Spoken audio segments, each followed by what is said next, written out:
Ni dongapi ulikuwa unaogopa kuomba yenye inaweza kuwa bridge between huyu anaombanga pesa? At the time, by then nilikuwa naomba 10 million. Asante sana for joining us for another classic episode of the Weekend Edition. I'm your host, Dr. Kingori. Leo kwanza hata tusianze na jokes kwa show. Leo tusianze na jokes. Kuna story hapa ya dharura. Dharura umaanisha nini kwanza? Anyway, story ni toilets at City Hall have been demolished for renovations, and this development comes with very interesting unintended consequences. For those who don't know, City Hall ni headquarters za Kanjo wa Nairobi. Sasa choo zao mazee zimebomolewa, so they are forced to turn into athletes every now and then because they have to round themselves off to the nearest buildings. That is to answer to calls of nature, either waingie KICC Supreme Court ama Parliament.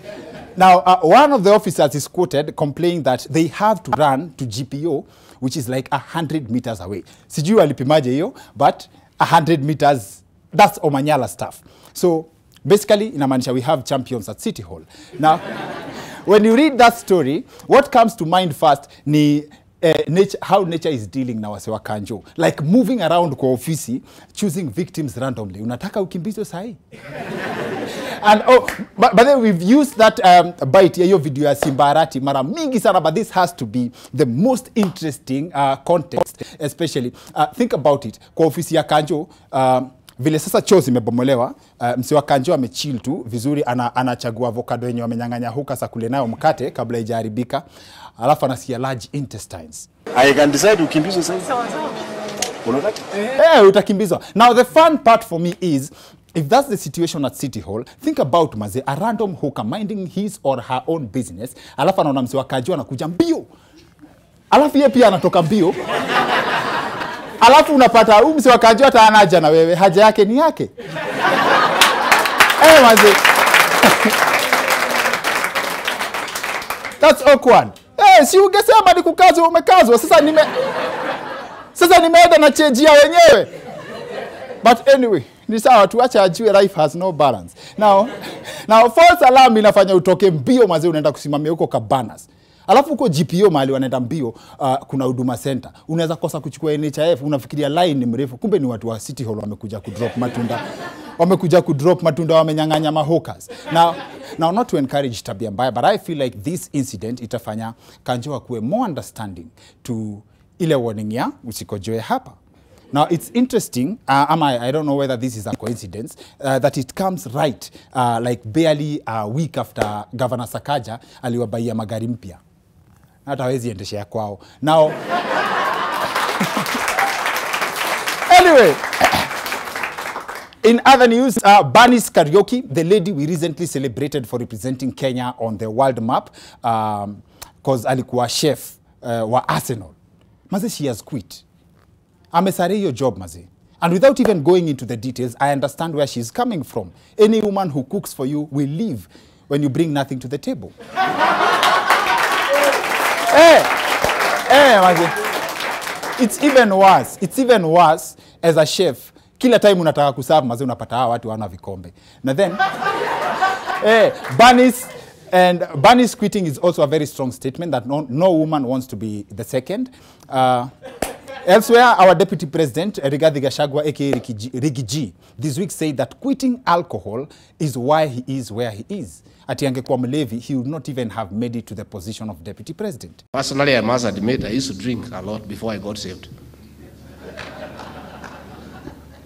But since I stopped drinking, my things have been very good. That's how I'm Deputy President. So I invite those who drink to consider to stop, to drop it. Maybe your things will get better. Now this, to be honest, this is the first lie I've heard the DP saying. Like honestly, Bona DP, hata kama tunaoneanga watu wanakunywa pombe, are you sure that hapa Kenya, mlevi hawezi rise past the position of a Deputy President? Really? Anyway, moving on. Kenyans have also been on the case of leaders celebrating their wins. People have been on the case of Machakos Governor Wavinya Ndeti for launching this road. Na shida ya Wakenya manze sijui inakuanga nini. This is a work of art and craft. Na mimi sijui watu wanateta nini na governor anaonesha watu wake njia rahisi. In fact, this is not like a main road. This is how you build a shortcut. Now, Alafu Mathioya MP was also on the receiving end for donating matchboxes with his image, like picha yake ikiwa kwa kiberiti to elderly residents. Hapo kuna hypocrisy ya kimataifa. Kenyans have gotten to a place ama to a point of hating people because their profile pictures is lit. Now, alafu kwa the 3% housing fund, it continues to draw controversy because many Kenyans are still wondering how the government will build houses for all Kenyans, yet walishindwa kuimplement nyumba 10. And people have also been really on a case, on the housing PS Charles Singer's case over this press conference on the same. And now I'm introducing the housing fund because that's the elephant in the room.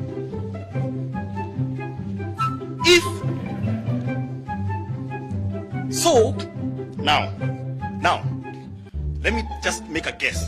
Hapa pia naona tumekuwa peti kidogo ati why was the PS sweating so much in that press conference. Mtu yote understand kwa nini PS alikuwa na sweat, hajui kazi ya mjengo. Yes. Alafu kuna watu wanasema ati looking at how the PS was sweating, he should have been the PS in the Ministry of Water. Anyway, we have a great show lined up for you. This is another conversation I trust you are going to enjoy. The Kyallo sisters are in the house. Hey. Thank you.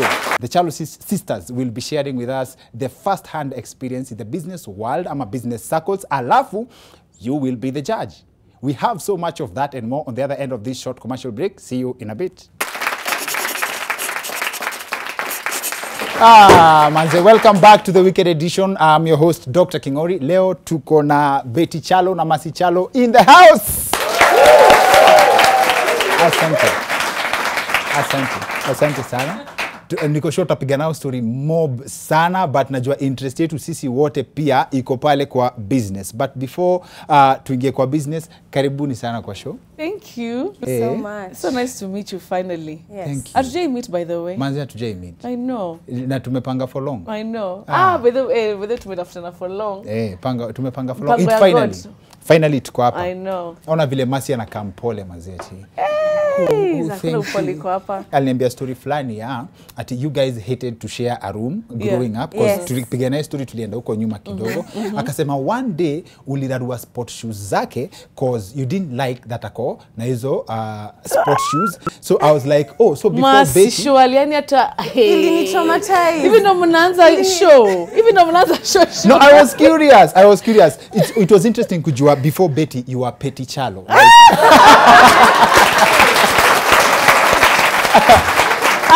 I swear.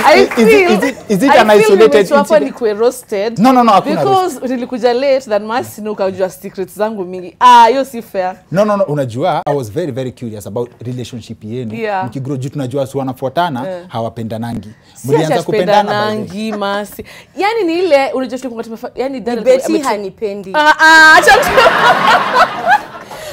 Mercy, stop it. No, ile kitu tu ilifanyika ni alinunua sport shoes, mimi sikununuliwa na our dad. So yani our dad's favorite. So tukanunua sport. I was our dad's favorite. She was. Now I was a sickly kid, so nilipewa a bit of attention kuliko Betty. Maybe hapo ndo alini, hivi. Sasa amenunuliwa kiatu, mimi sijanunuliwa. Mimi niliona nikazirarua. No, seriously. I swear, kwanza zilikuwa white and purple, two sneakers tu nzuri. Nile nikachukua tu wembe. Wembe, can you imagine mtu anafanya such an action na wembe? How old were you guys? So me, I was a kid. I was like, I think maybe like around 10. You know, mtoto ujijui. You were that jealous at 10? Like Betty aliingia TV akiwa 22, which is also a very interesting story in itself. Wewe ulikuwa unajua unaenda kuingia kwa entertainment hata wewe? No, hata mimi nilipewa kazi hata sikuwa najua ni yangu. Serious? For real, like I didn't know I was going to even enter into the media or even be in the scene. As in, fine, maybe when I was younger I wanted to be an actor, but never an actress, but never to the like media kama venye aliingia. Ni post to Twitter. And then they know Dennis, her ex-husband at the time, akasema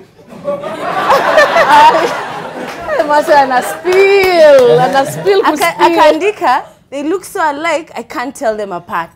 Twitter ikaanguka. So me naangalia tu phone iko job naona tu 300 notifications. I'm like, what is happening? In your experience, how expensive is it to be famous? ati kukuwa expensive. How expensive is being famous? It is, unajua kwanza life yangu ili change. So kwanza hiyo time nimeanza kusoma TV news like as an intern, hata si hata main reporter, unaambiwa uwezi enda huku, uwezi dress hivi, uwezi unaenda kwa clubs unakunywa sijui bia, lazima ukwe una set standards, uwezi kwa tu umeamka tu asubuhi umemsemache kanunue mkate sijui nifanye nini, yani vitu zina change, so you have to live another life, una get. Alafu sasa pia pressure ya mafans ili una stick tulikuwa na Mercy Kyallo kwa stage, unajua awaelewi yani iwezekani, so like iko na pressure because lazima it's like you have to live up to the standards, but ina take time. Really? Wewe kukufanyike hivyo? No, mimi sijalingi. Si ati najali lakini ina come to sell, you know. Mimi si celeb. Unaona mtu kama wewe in this case and you can bear me witness, kuna time ulikuwa ukitaka kutrend utatrend hiyo siku. Of course. Like umejibu mtu aje, hiyo ni meme ya hiyo siku. Sijui umesema nini, hiyo watu watakutana nayo, right? Yeah. That's a whole new level of pressure, right? It's pressure. Uli have to deal na hizo pia in itself, like kuna vitu you could not from how long at what point could you not be yourself anymore? Like hawezi enda shop, hawezi fanya hizo vitu zenye unafaa kudu. Yeah, like unajua like by the kwanza unajua ukianza kusoma news your time and your time watu yani kwa news yake ilikuwa okay, I'm not saying it's not a big deal now, but kuna hiyo time ambayo yani it was like a really big deal. I don't know kama unaelewa. So like at that time nile umeingizwa kwa hiyo place, you're young, hauna kakitu. I think even that's why mom used to give me her car ile tu nionekane tu neza yani una drive nini utakutana na say yeah, it's so serious. So for me like for me I've had different phases, like right now I don't care, like whatever I do yani vile tu umesema ujali, but kuna hiyo time too when you're growing in the career una feel your pressure, like it's like society are expecting you to act differently or to live a different life. So even if they are not, bado wewe ni kama pressure unajipatia, una get. So it was there when I was starting out, but after some time like unaanza ku get your nini, kama mimi salary yangu nikianza kitindi kwa 5k, una get as an intern, and so says you could do this lakini kama like an intern, so it was 5k utafanya nini nayo, unaona. So you still have to go back to your parents, nisaidie mama hapa, sina hivi, sina fare, sina nguo, so all those things, but after some time too I think una live up to that standard. Kwa TV, you started out when you were too young that they had to make you look old. Yeah, you say started out niko 22 years. Honestly, 22 years nani atakuamini? You're dealing with unasomea news watu professors. Kwani uko 22? Nasema it's interesting ukisema ukiwa 22 hakuna mtu anakuamini. Like unaenda was it like ulienda ukasoma news alafu watu uongo like unajua Kenya, like that was it. Like for me psychologically, and even you know even in the newsroom like yani I was too young to start reading the news at that age, you know get. Like first of all like experience, you know, like right now hata ukipatiwa news and you know everything that's happening in the country, in the world. But that time you're just learning pole to what is it is about, you know, politics, how to ask politicians questions, so you're not there yet, but kuna tu vile tu you're still unaweza trainiwa. So that's how I started. So 22, so I used to wear zile mashati kubwa, but they were also to funika my scar because I have a big scar over here, so you know, so it was for two things, una get. Kufunika scar na pia kukua ile unakatwa a bit older than your age. What have you learned about money? First thing is that you need it. You can't do without it. Yeah, that's lesson number one. Because I've seen what money has done to me. I was someone invested in my business. I had just an idea, and that changed the course of my life and the people who work for me.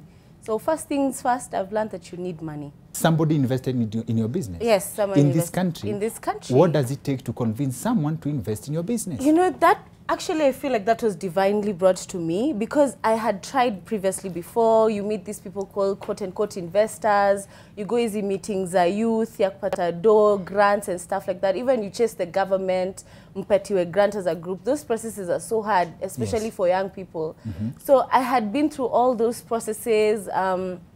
I had my idea pretty early. Well, I think I was 19 when I wanted to start my business. So I had tried so many ways. But this was a family friend, and it was a simple car ride. We were just going, it was a car ride in Kilimani, and we were talking, and I just had I needed to say it. Like, by the way, niko na hii idea. I've been having this idea, and I know inaweza work. and they asked me, okay, show me anything you've done. I had, at that point, I had done one bag, and that it was done so beautifully by one of the people who works for me right now. Nikamwonyesha, alikuwa so impressed. Akaniambia, hii imefanywa Kenya. Hii. And in, I think 1 month, I had my capital.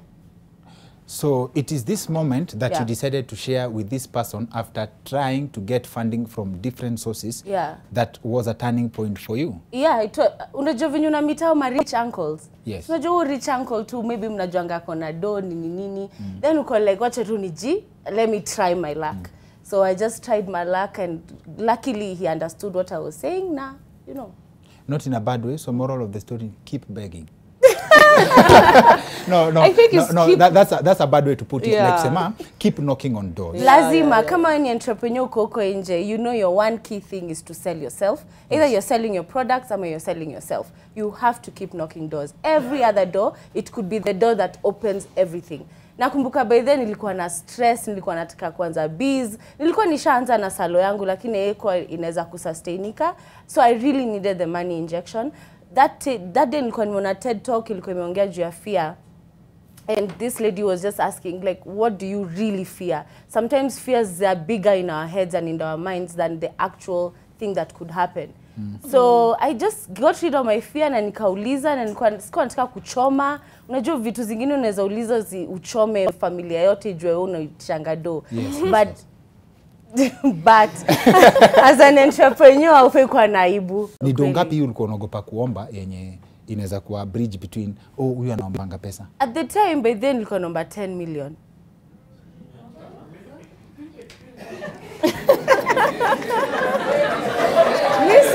Mimi singempatia, sikuwa nimefikia hiyo level. Betu ulikuwa umesema kitu about a scar that had to be hidden. Yeah. Right? That's not the only scar you carry kwa life yako hata wewe. No. Hata wewe umeifanywa character development na mtu mwenye hautawahi sahau. Watu wako wengi, lazima ikuwe mtu mmoja. Kuna the champion, unajua.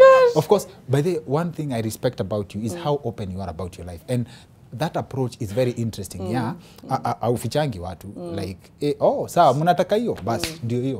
Unaget, and that's a very beautiful way of dealing with this. Kuna mtu specific kwa mzee wote umei meet wenye si tunajua mwenye unasemanga yes unasemanga huyu ndiye alikuwa my teacher. Adi teacher. Married for 6 months. Hiyo ilikuwa course ama ilikuwa nini?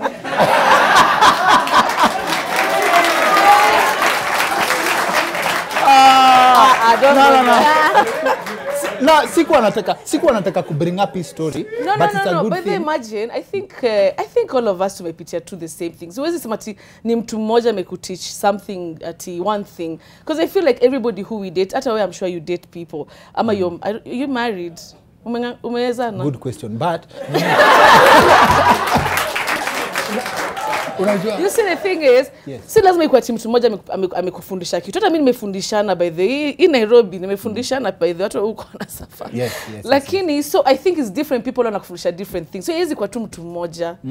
Mwingine anakuja nafanya angle lingine hujaiona, ingine next week. Hivyo tu. Una heal. Wazi. Before you tell us about hata wewe chenye umelana about do. Yeah. Nitakurudisha nyuma and I think I didn't want to bring this up but please enlighten us. Ulikuwa kwa a very long relationship. I think 6 years if I'm not wrong. But on marriage ikaenda 6 months. How do you explain that? Like why kwa hii setting ya official haikuenda sana but hii pande ingine all was well. Mimi bedara ni kitu bado mushanga. Na ni 4 years, 6 mwenyeongeza mingi, but ni 4 years. But you know, hapo yenye sijui iliendaje. Me I think kuna two problem na hiyo white dress. You think inaweza kuwa problem na hiyo? No, like I just feel like maybe it's that pomp and color. Kuna ile kitu kama Africans wasemanga like uki-expose kitu sana, upige kelele about something, machomba. You know, it could be anything. Lakini mimi I believe kama hii kuanga iwezekana, huwezi force kitu. And right now, like, you know, we're in different parts and we are all happy, we are friends. So si ati ni lazima ati because meko na mtu hivi, ati sasa marriage ndo sasa mtakuwa hapo 100 years. Na Wakenya hawajai toka hapo. Saa ingine unapostingi kitu Twitter wanakuvurutia. Kuna wengine picha za harusi hapo. Ati picha harusi ati mtu ako na simu 2015. Ati kusema congratulations. And congratulate size. After tumeheal, tumemove on. Ndio umepata smartphone. Ndio umepata smartphone. But mi hata sijui kwani mi siwezi kuhurumia cause you are equally savage. Unaona wa Kenya like hizo mavitu mzee anaweza kuwa mpeti hivyo anakuja kukuletea kitu kama hiyo. Wewe pia una dealing tu na wao hivyo. Hapo kwanza Twitter ilibidi sasa tupelekane tu head to head. Unaandika hivi unaambia mtu hivi. So pigana uko sawa, niko sawa. I feel like watu wanafikiria ngati kama una trend uko mahali unalia sijui uko wapi sijui uko mimi acha naweza kwa Zanzibar colleague na trend Kenya. I love that about her. Brand ambassador wakaende sana. I know. Like I think after some time unaona tu kila mtu ana opinion yake. Hata Yesu akupendwa na kila mtu. Sasa sulubiwa. Busy yako kwanza inapigiwa kelele sana. I know. Transformation na updating tumetoka hapa tunaenda bigger space. I know. What have you learned about money? What I've learned about money? Wow. Okay, of course you need it. You need it. But what I've learned about money is lazima utumie pesa. Do you remember? That's a good point.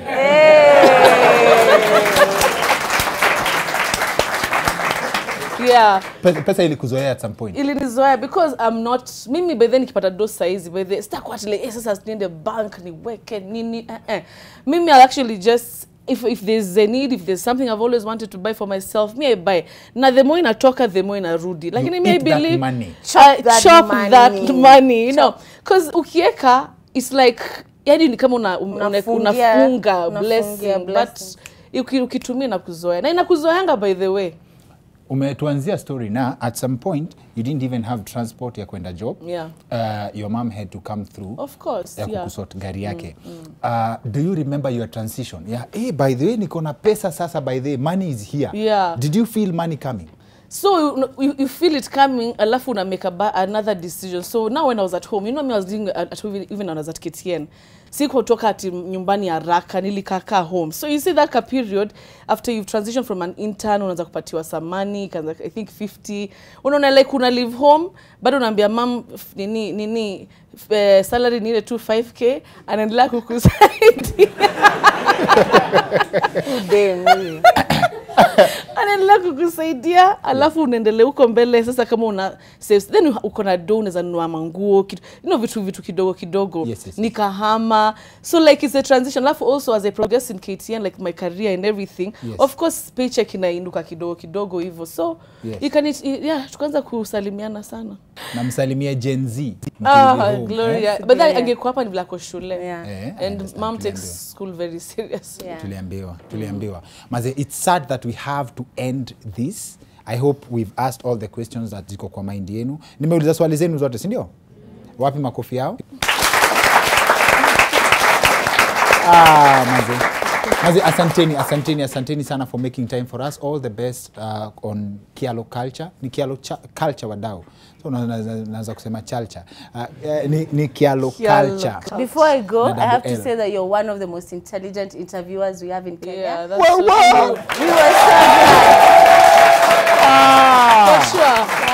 Sijui interview hivi by the way. Kabisa. Sijui interview hivi. Yeah. Thank you. That's good. Yeah. Tukuje tena now next week. Same time, same place. Manze, mkuje tena next week, same time, same place, 7:30 NTV on Friday. Maze, checking out Kyallo culture. Nitashika. Unajua nimesema wewe ni brand ya for long. Ulikuwa kwa TV 13 years. Unajua that's not a short time. I know. Na bado hujaweza sema jina langu vizuri even after the 13 years. No. Imagine kila mtu anasemanga hivyo. By the I kid you. Wacha tumwite Dr. Kingoli. No.